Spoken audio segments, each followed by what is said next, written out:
Hello students, we will study about the chapter of social studies, that is history, chapter number 3, rural life under British India. So let's start the remaining paragraph. Number 4, but in reality the zamindars faced a serious problem. The British had fixed the land revenue at a very high rate, and many zamindars could not pay that amount, but non-payment of land revenue meant that the British could take over the zamindari and auction it off. Many zamindars lost their zamindari. लेकिन वास्तविकता में ज़मींदारों को बहुत बड़ी गंभीर समस्या का सामना करना पड़ा था। ब्रिटिश जो है वो ज़मीन के भू राजस्व जो है उनकी राशि निश्चित कर देते थे और बहुत हाई रेट पर ज़मींदारों से वो भू राजस्व लेते थे। तो ज़मींदार जो है वो बिल्कुल भी ये अमाउंट को पे नहीं कर पाते थे, और जो इस पेमेंट को पे नहीं कर पाते थे उसका ये मतलब होता था कि ब्रिटिश जो है उनकी ज़मींदारी यानी उनकी ज़मीन जो है वो खुद ले लेते थे और उसकी नीलामी कर देते थे। कई सारे जो ज़मींदार थे उन्हें इसी तरीके से अपनी ज़मींदारी खोनी पड़ी थी। Number 5, later from the 19th century onward, when the prices of grains were raised and cultivation expanded, zamindars enjoyed very heavy jump in their income. But the British did not get any advantage as they received only a fixed amount as land revenue.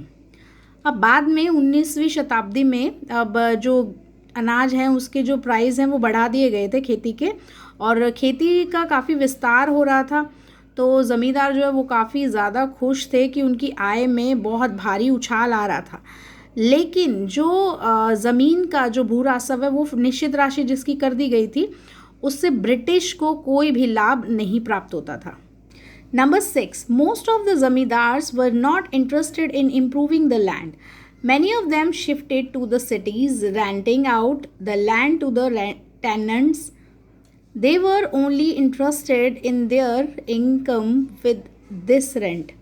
Such zamindars who lived in the cities and came to the villages only for the collection of rent were called absentee landlords. अब काफ़ी सारे ज़मींदार जो थे वो बिल्कुल भी interested ही नहीं थे अपनी ज़मीन को इम्प्रूव करने में, और वो क्या करते थे, शहरों में जाकर रहने लग जाते थे किराए पर। तो वो क्या किराएदार रख लेते थे अपनी ज़मीनों पर, और केवल उनको क्या आय में ही इंटरेस्ट रहता था। ठीक है, तो वो ज़मींदार जो है वो शहरों में रहते थे और गाँव में सिर्फ अपना किराया लेने आते थे, और जिन्हें एब्सेंटी लैंडलॉर्ड्स कहा जाता था, यानी कि अनुपस्थित ज़मींदार। Unfortunately, the farmers who were the actual cultivators were exploited very badly. They had to pay a high rent to the zamindars and could be thrown out of their land anytime.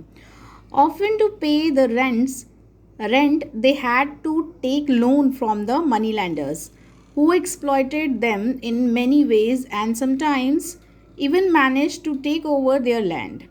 अब दुर्भाग्यवश जो किसान होते थे उनको वो actual में वहाँ के खेती करता थे, मतलब वही खेती करते थे, लेकिन उन्हें बहुत बुरी तरीके से उनका शोषण किया जाता था और उनको क्या हाई रेट पर ज़मींदारों को पे करना पड़ता था।